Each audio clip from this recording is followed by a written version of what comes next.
Magandang araw mga katagay, RP Gaming here para sa ating Ragnarok Origin Global content. Sa video na to ay susubukan natin ang 200 weapon sword na Kashnaya. Pero bago ang lahat, intro muna! Let's go. Yo, I'm like an addict, do I gotta have it. I ain't even playing, got a really bad habit. If it moves, gotta grab it, fuse like a magnet. Lose, won't have it till I'm doomed in a casket. I ain't playing, got a weird. So, yun nga mga katagay, subukan natin tong Kashnaya. Naka-hybrid build pala tayo sa ngayon. Susubukan natin yung pure bit niyan pagka na plus 15 natin yung weapon. Nag-build tayo kanina kaya next week na yung susunod na refine natin. Sana mag-success na. Natenga na yung ibang mga item natin tas ang dami ko pang gustong subukan. Pero decent naman yung bawas niya sa mga monster. At ang isang kinagandahan pa nito is sobrang kunat din niya. Pwede pa tayo magpa-level sa mga matataas na level na monster. Kagaya dito sa Wanderer o Wanderman, 14k attack yan. Pero kung mapapansin nyo, halos hindi bumabawas. Pero ang magiging problema naman natin dito is mahina yung bawas natin dito. Kasi hindi naman to kagaya ng mga paladin na pag mataas yung bit saka HP, mas malakas yung bawas. Naka-Kashnaya tayo sa weapon, tapos naka-gob set tayo sa armor set natin.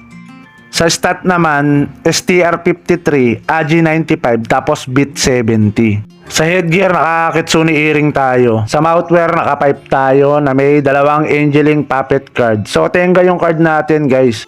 Sa cloak naman, naka-Orc BB tayo, saka Baphomet Jr. Papalitan natin ng Redrick card yung Baphomet Jr. Pag nakaipon tayo ng 2M. Sa accessory, critical ring na may dalawang Bogun card. Tapos, uniform costume. Sa facewear, naka-Blackwing tayo na may Goblin Chip puppet card. Hindi ko na rin pinapalitan guys yung ano niyan, yung card. Sa armor naman, naka-mark card tayo. Wala na rin tanggalan ng card dyan. Sa weapon lang naman tayo nagsiswitching ng card. Sa boots, naka-Wild Rose, saka Matir. Sa kabilang accessory, naka-dalawang Kobold card. Sa back gear, naka-Kitsune mask tayo na may Deviling puppet, saka Golden Tip bag. Pero yung Deviling, tatanggalin ko na yan. Papalitan ko na ng Golden Tip bag. Palabas na rin kasi yung Sage for magic reduction. Hindi na rin kasi ako focus ngayon sa PvE. More on PvP na tayo ngayon. Sa skill naman, level 10 bash, level 5 fatal blow. Kasi naka-Bogun card pa rin tayo. Level 5 Magnum Break para lumabas yung Sword Quicken. Level 10 yung Sword Mastery, level 1 lang yung HP Regen. Level 5 yung Provoke, yung sobra sa Endure. Sa Night Skill naman, level 1 Riding, level 5 Cavalry. Level 1 Charge Attack, tapos level 5 lang yung Stardy Strike. So, bakit level 5 lang yung Stardy Strike natin? Hindi naman kasi tayo pure beat, tapos wala akong core niyan. I-level 10 natin yung Lion Roar kasi ayun yung magiging main skill natin. Tapos level 10 yung Iron Will. Tapos level 8 lang yung Sword Quicken natin kasi kulang na nga tayo sa skill point. Sa Lord Knight skill build naman, same lang siya nung sa bash type ko saka sa crit type ko. Sa core naman, ito lang yung ginamit ko. Naka-sweepment tayo para sa heal nung Lion Roar. Furious Attack para sa Berserk skill natin. Saka Avenging Lightning. Para kapag nabablock natin o kaya nadadodge natin yung kalaban, may 50% chance na mag-level 5 Lightning Bolt dun sa kalaban. Sa Sigil naman, naka-Weakness Gaze tayo, naka-Energy Drain, saka Berserk. Tapos yung nag-iisang defensive sigil natin is ito lang, yung Floating Protection. Try pala natin siya sa PvP. Shoutout pala muna sa Glory Guild ng Jepen 1. No guts, no glory. Laging nakasuporta yung mga yan. Recruiting pa rin pala kami hanggang sa ngayon. So basta active kayo, PM nyo lang yung mga sa amin officer.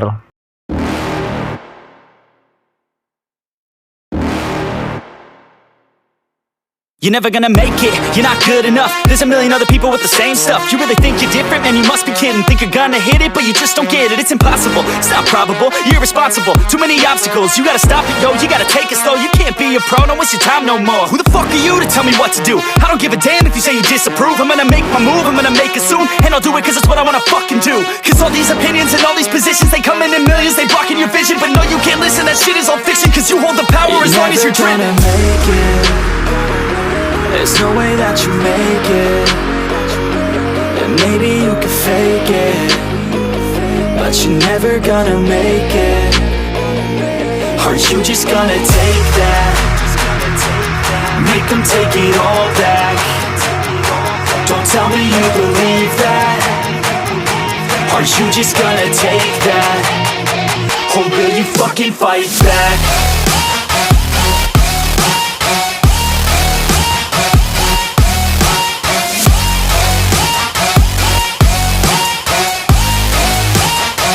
Or will you fucking fight back?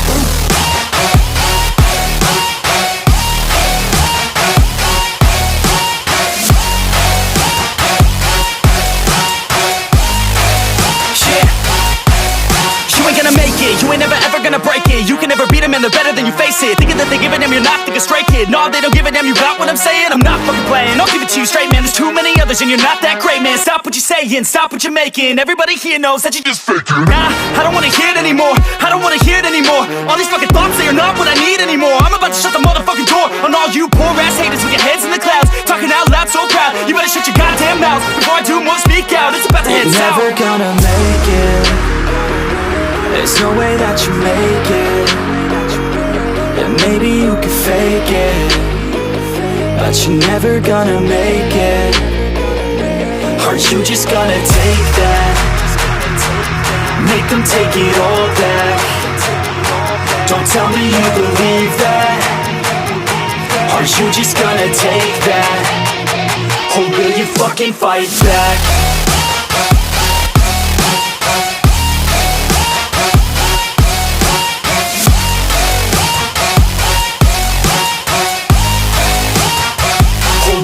Fucking fight back.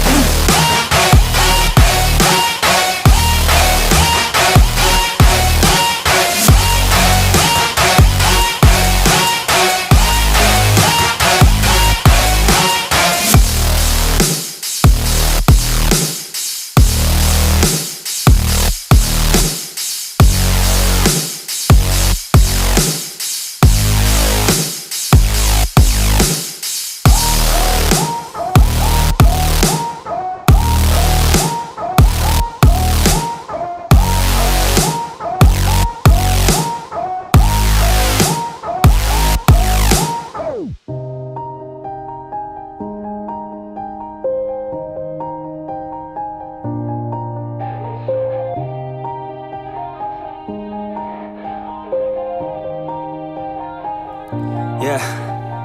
Everybody knows that I'm breaking down. Everybody knows I ain't faking now. Everybody knows my heart's vacant now. Yeah, she hates me now, I made mistakes but now I don't ever wanna be alone. I don't really ever feel at home. On my own, in the zone, that's the only way I know. Feeling low, about to blow back up. I won't ever let the doubt creep in. Gotta pop a couple more aspirin. I don't think I'll ever let you in. Easier to break it off best friends. I don't really understand myself. I don't really understand, need help. I don't wanna be left on the shelf. Couldn't even hear me if I yelled. It's so cold outside. I'm alone, I'm alright. It's so cold outside. I'm alone, I'm alright. It's so cold outside. I'm alone. It's so cold outside. So, yun nga mga katagay, sobrang kunat niya. Ang lakas nung sustainability niya. Dahil na rin siguro sa sa buhay, sa heel, saka sa pari. Pero lahat naman may kahinaan. Una dyan, pag may Peroni card na yung kalaban mo.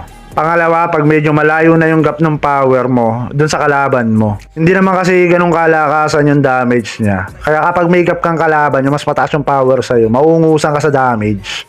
Kagaya dito kay Paps Bentrix. Shoutout sa'yo, Paps. Naka-GR yan, kaya iyak tawa tayo. So, halos wala tayong damage sa kanya. Pero dahil maganda rin tong Crush Naya, susubukan ko siya sa Dimension Drill bukas. Tapos sa War of Imperium sa linggo. So, hanggang dito na lang mga katagay. Hanggang sa muli! Happy leveling! Salamat!